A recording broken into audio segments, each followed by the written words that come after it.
সিলেটে পাহাড়ি ঢলের প্রভাব এখনও ফুরোয়নি। কোথাও বাঁধ ভেঙে গর্জন সুরে শূন্য হাওয়ার ভরাট হচ্ছে পানিতে, আবার কোথাও মূল সড়ক উপচে প্লাবিত হচ্ছে নতুন নতুন এলাকা। ইতোমধ্যে 2 দিনের উজান থেকে নেমে আসা ঢলের পানি অবুঝ প্রাণীর জানমালের সাথে ক্ষত বিক্ষত করেছে 5 উপজেলার প্রত্যন্ত অঞ্চলকে। বন্যা আর সিলেট একে অন্যের পরিপূরক হয়ে দাঁড়িয়েছে। বছর অন্তর অন্তর এক এক সময় এক একটি প্রাকৃতিক দুর্যোগ কিংবা পাহাড়ি ঢল, এই দুইয়ে এখানকার মানুষ অনেকটা নিঃস্ব হয়ে পড়েছেন। 2022 সালের মতো এবারও কেউ হারিয়েছেন তার ঘরবাড়ি, কেউ বা তার ক্ষেতের শাকসবজি, আবার কেউ হারিয়েছেন তার শেষ সম্বল চাষের মাছ। সিলেটের জৈন্তাপুর উপজেলার কুদরতুল্লাহ পেশায় মাছ চাষি। বছরের শুরুতে ধার দেনা করে কয়েক লাখ টাকার মাছ চাষ করেন এই খামারি, কিন্তু আকস্মিক বন্যার পানিতে পুকুরের মাছের সাথে ভেসে যায় তার সকল স্বপ্ন। এখন তিনি কেবল নিঃস্ব, কেবল অসহায়। হঠাৎ করে পানি আইসে, আইয়েও মাত্র 15 মিনিটের ভিতরে আটটাই বুড়ে যাও, সব লিয়ে গেছে। মাছ আটটাইবার মতো সামর্থ্য সব বাড়িয়ে থাকে। কুদরতুল্লাহর মতো সীমান্ত অঞ্চলের হাজারো মাছ চাষির কণ্ঠে এখন সম্পদ হারানোর সুর। কারো লাখ, কারো বা কোটি টাকার সম্পদ বিনষ্ট হয়েছে এই দুর্যোগে।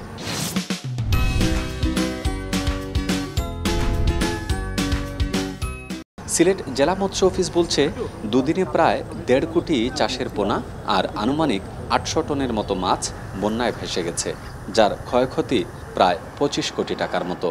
10 কোটি টাকা আনুমানিক আমরা মৎস্য প্লাস ধান এগুলা থেকে আমরা এখন এই বন্যার কারণে, বেড়িবাঁধ ভাঙার কারণে বিশাল ক্ষতিগ্রস্তের মধ্যে আমরা। বন্যার কারণে আমাদের এলাকার অনেক পুকুরের মাছগুলা চলে গেছে। যারা খামারি আছে, ফিশারি যারা, এদের প্রচুর পরিমাণে ক্ষয়ক্ষতি।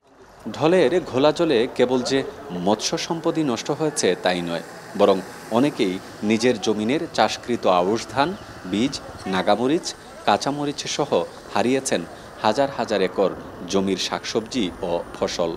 বা এই সবজি লুবি উড়ি আছে, সিজিন্দা আছে, জিঙ্গা আছে, এরপরে কাঁচামরিচ আছে, ওগুলা সব ডুবাইয়া লিয়া গেছে কি বন্যা। বাইঙ্গন আছিল, টমেটো আছিল, সব তাহা নিয়ে নিছে কি, বালিজিরা মরিচ আছিল, ওইটা নিছে কি।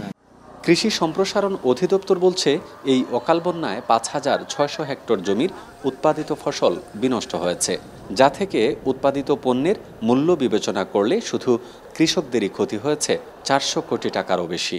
টোটাল ক্ষতির পরিমাণ যেটাই দাঁড়ায়, কিন্তু কৃষকের কাছে একক ক্ষতি যদি সেটা ছোট হয়, কিন্তু তাদের কাছে এটা বিরাট ক্ষতি। বোঝা যাচ্ছে না কয়দিন এটা লাস্টিং করবে। শেষ পর্যন্ত এটা যদি আরও দীর্ঘায়িত হয়, এবং দীর্ঘায়িত হলে ক্ষতির পরিমাণটা একটা বড়ই হবে আর কি।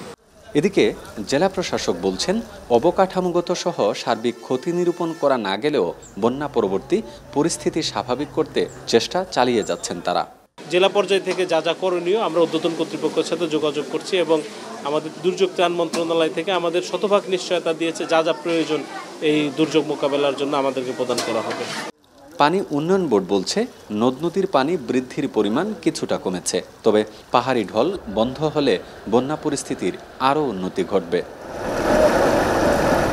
গুলজার আহমেদ, এখন সিলেট।